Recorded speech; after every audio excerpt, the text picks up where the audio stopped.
नमस्कार मित्रों, भाइयों बहनों।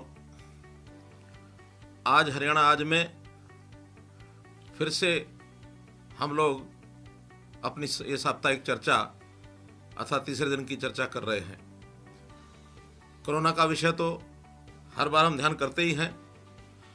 हर दिन कुछ ना कुछ आंकड़ों में वृद्धि होती है।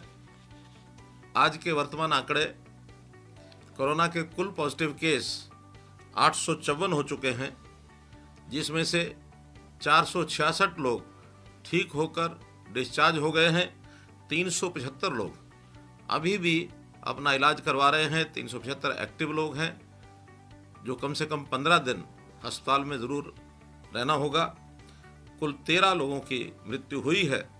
अगर मैं रिकवरी रेट अर्थात जो ठीक होने वाले लोगों की प्रतिशत ये गिनता हूँ तो 54.56% हमारा आज का ये आंकड़ा है, जबकि केंद्रीय स्तर के ऊपर ये लगभग 32% का आंकड़ा आता है।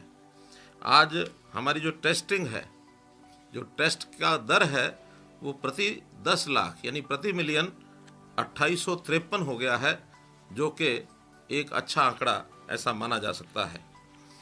भाइयों बहनों, जैसा कोरोना का एक लंबा समय ये चल रहा है, लॉकडाउन 1, 2 और तीसरा 17 तारीख को तीसरा लॉकडाउन भी समाप्त होने वाला है और चौथा लॉकडाउन ऐसा माना जाता है कि 17 के बाद अवश्य ये घोषित होगा, क्योंकि ये महामारी इस प्रकार की है कि इसमें लगातार हमको अपनी गति को बनाए भी रखना है और कुछ चीज़ों पर रोक भी जारी रखनी है।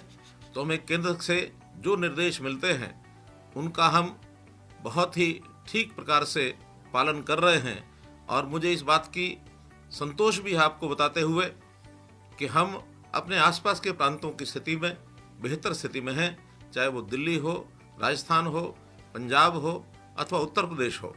तो हम लोग अपने आप को बचा करके किस प्रकार से इस महामारी के दौर में आगे बढ़ पाते हैं, ये हम सबको मिल करके सोचना होगा। इसी कड़ी के दौरान प्रधानमंत्री जी ने अभी 3 दिन पहले देश के लिए एक बहुत बड़ा आर्थिक पैकेज इसकी घोषणा की है और वो घोषणा अपने देश को आत्मनिर्भर करने के लिए अर्थात आत्मनिर्भर भारत, इस बात को ध्यान में रख करके ही की गई है। आपको ध्यान में होगा कि जब हम लोगों ने बजट बनाया था, बजट से पूर्व मैंने 4 शब्दों का उल्लेख किया था: शिक्षा, स्वास्थ्य, सुरक्षा और स्वावलंबन।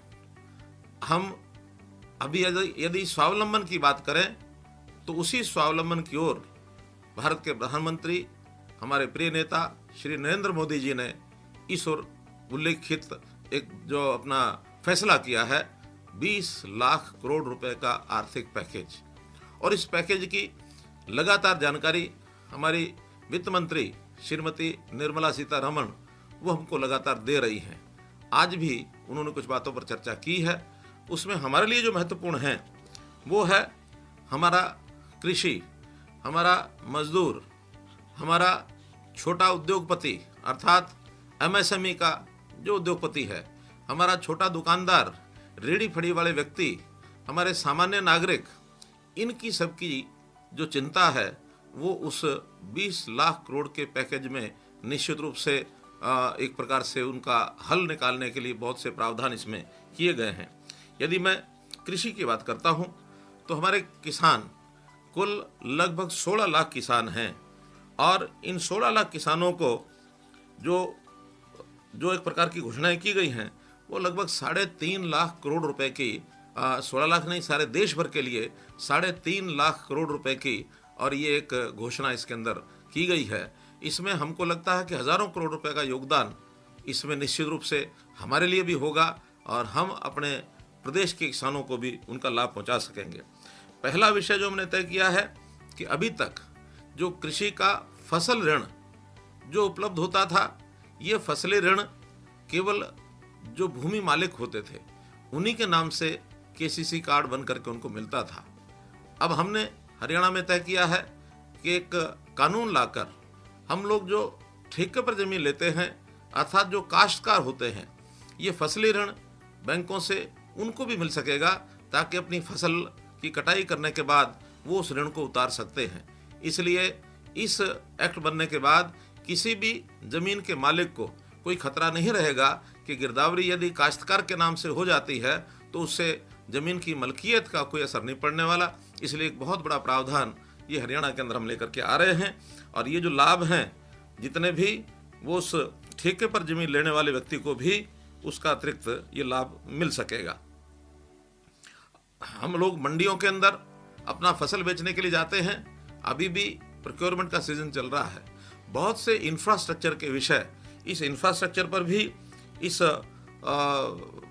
घोषणा में लगभग 1 लाख करोड़ रुपया ये रखा गया है। तो ऐसी इंफ्रास्ट्रक्चर की जो जितनी भी व्यवस्थाएं या जितने सुधार, जितना प्रबंध वो करना होगा। विशेष तौर पर क्रॉप डायर अर्थात फसलों को सुखाने के लिए, क्योंकि हम जानते हैं कि मॉइस्चर एक बहुत बड़ी बाधा प्रोक्योरमेंट में होती है। तो उस मॉइस्चर को ठीक स्टैंडर्डाइज करने के लिए, ठीक उसका अनुपातिक जो आवश्यकता है वहाँ तक लाने के लिए फसलों की सुखाने की दृष्टि से वहाँ क्रॉप डायर लगाए जाएंगे। ये योजना भी हमने बनाई है।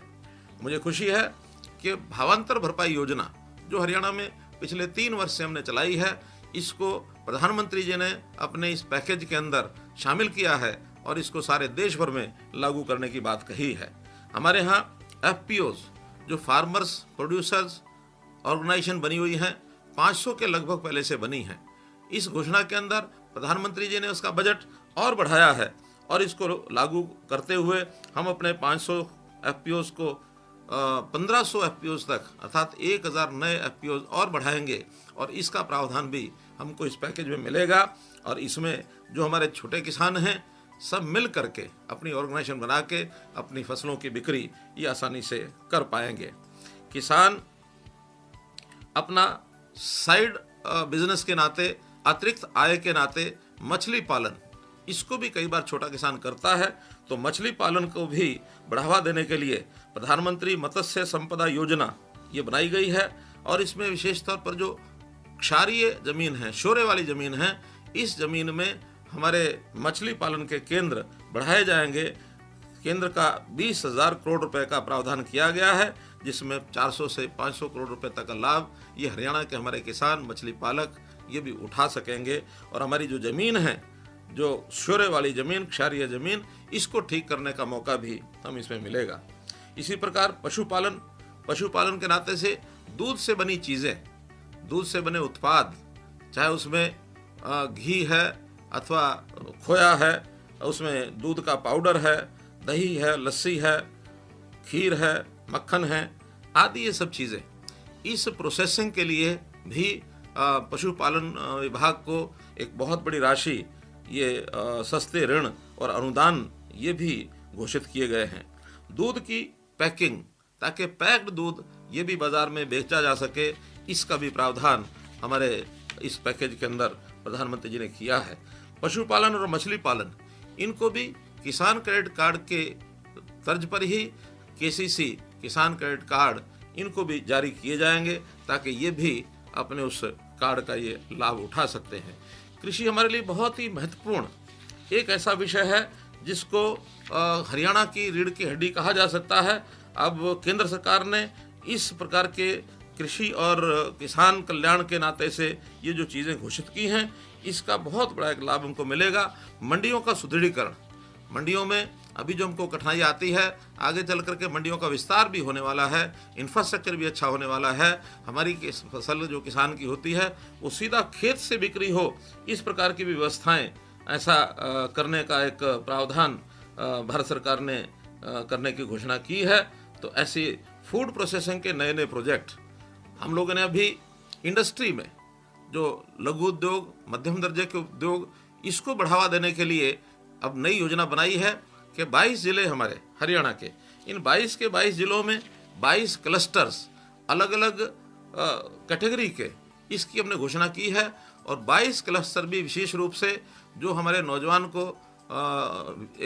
को व्यवसाय दे सके, उनको एक प्रकार से रोज़गार मिल सके, इसका ध्यान रखेंगे। और हमारे यहाँ का जो कच्चा माल है, किसान का उत्पाद है, वो उसमें रॉ मटेरियल के नाते से लग सके, ऐसे सब प्रोसेसिंग के, फूड प्रोसेसिंग के यूनिट्स, इनको भी हम लगाएंगे। छोटा उद्योग, इसकी ओर भी हम ध्यान करेंगे। तो इसके लिए वर्कर्स को ट्रेंड करने के लिए हमने उनकी जो स्किल डेवलपमेंट है, इसके आधार पर भी इसको भी आगे बढ़ाने के लिए जो घोषणा की गई है प्रधानमंत्री जी द्वारा कि बहुत वर्कर अब जो इंडस्ट्री में से शायद उनको अपने नौकरी से हाथ धोना पड़ा है, उनको अपने काम से बाहर हटा दिया गया है क्योंकि उद्योग बंद हुए हैं। ऐसे जो रिट्रेंच्ड वर्कर्स हैं, बाहर निकाले गए वर्कर्स हैं, इनकी स्किलिंग का एक विशेष प्रोग्राम चलाएंगे ताकि अब नई आवश्यकताएं जो खड़ी होंगी, क्योंकि हमको मालूम है कि इस कोरोना के पीड़ के बाद व्यवस्थाओं में बहुत बदलाव होंगे, रहन सहन का तरीका बदलेगा, चीज़ें उनकी जो आवश्यकता है वो बदलेगी, उपलब्धता है वो बदलेगी। तो नई आवश्यकता के हिसाब से नए क्षेत्र के उद्योगों के लिए इन मजदूरों की स्किलिंग, इन कर्मचारियों की स्किलिंग, इसका नया प्रावधान करने के लिए भी इस पैकेज के अंदर एक व्यवस्था की गई है। इसका भी हम अपने यहाँ बहुत बड़ा उपयोग करेंगे और उठाएंगे। हम लोगों ने एमएसएमई का जो दायरा है, यानी इसी पैकेज में ये कहा गया कि उनका दायरा बढ़ाया गया है। जो सूक्ष्म और छोटे दायरे वाले जितने भी एमएसएमई थे, उनका दायरा बड़ा किया गया है, उनको ज़्यादा काम करने का इसमें अवसर मिलेगा।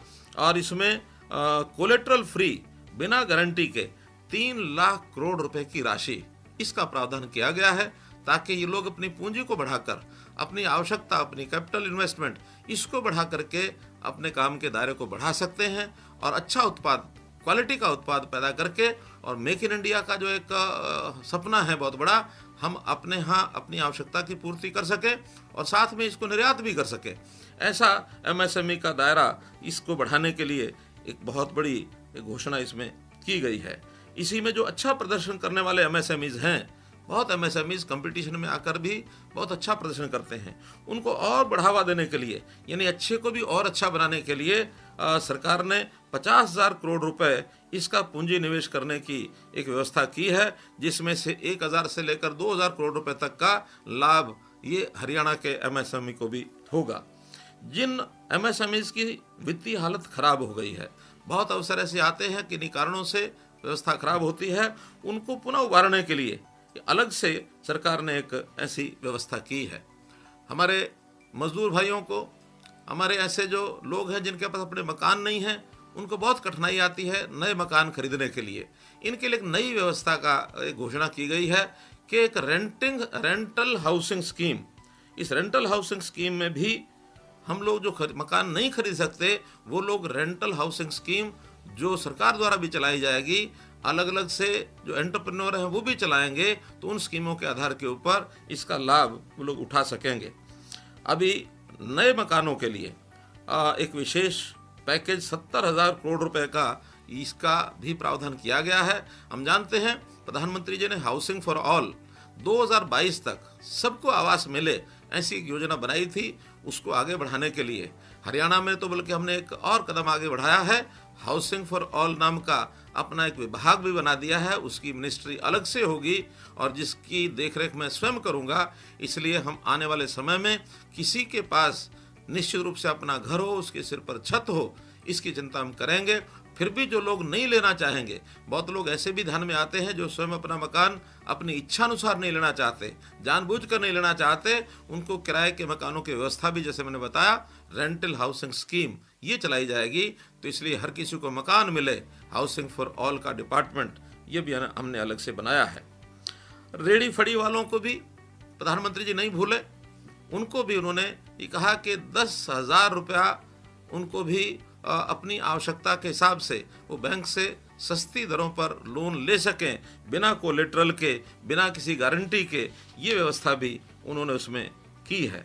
तो इस प्रकार इन सब बातों को आगे बढ़ाते हुए हम लोग आज के समय में इतना ही एक संकल्प कर सकते हैं कि हम अपनी इस कोरोना के समय का जो समय है, इस समय का किस प्रकार से अच्छा उपयोग करें, क्योंकि हमको मालूम है कि कोरोना एक ऐसा अवसर है जिसमें हमें अपनी सारी सिस्टम बदलने पड़ेंगे।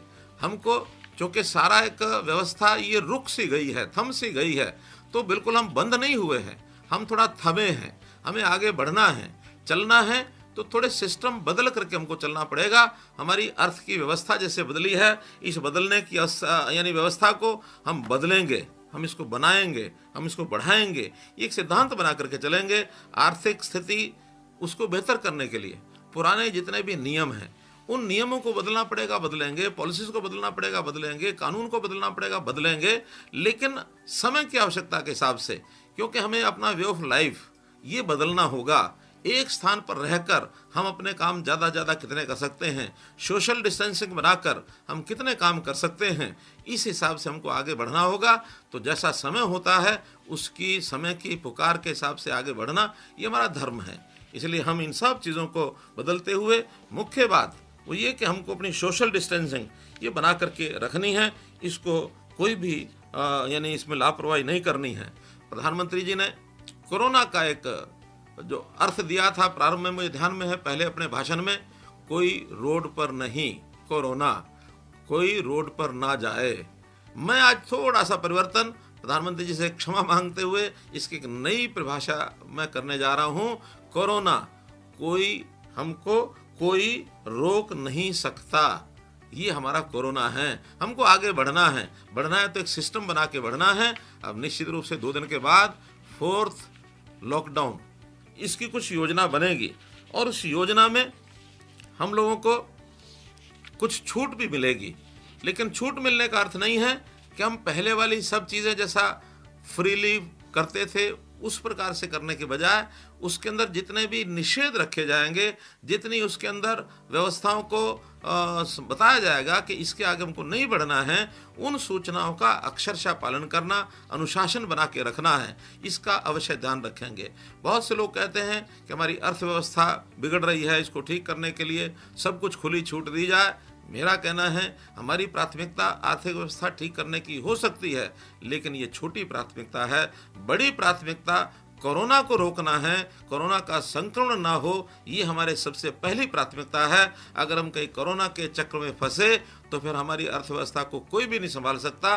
कोरोना से बचना, अर्थव्यवस्था को चालू रखना, बीच का रास्ता जैसा हमको ध्यान में आता वैसा लागू करना, इन चीज़ों के ऊपर हम चलेंगे तो निश्चित रूप से हमको एक सम्यक अपना रास्ता जीवन बनाने के लिए लाभ मिलेगा। एक लंबी लड़ाई है और लंबी लड़ाई ये एक प्रकार की हमें समय के बदलाव के हिसाब से हमने लड़नी है। बदलाव जो होता है हम जानते हैं, बदलाव जीवन का एक सौंदर्य है। अगर बदलाव अब आया है, इसमें कोई कठिनाई आई है तो इसको कष्ट के रूप में न लें, बल्कि इस बदलाव के समय पर इस बदलाव को स्वीकार करके और जीवन का आनंद इस रूप में इसको लें तो निश्चित रूप से हमारा भविष्य अच्छा होगा। कोरोना हारेगा, भारत से भागेगा। बहुत बहुत धन्यवाद, बहुत बहुत आभार।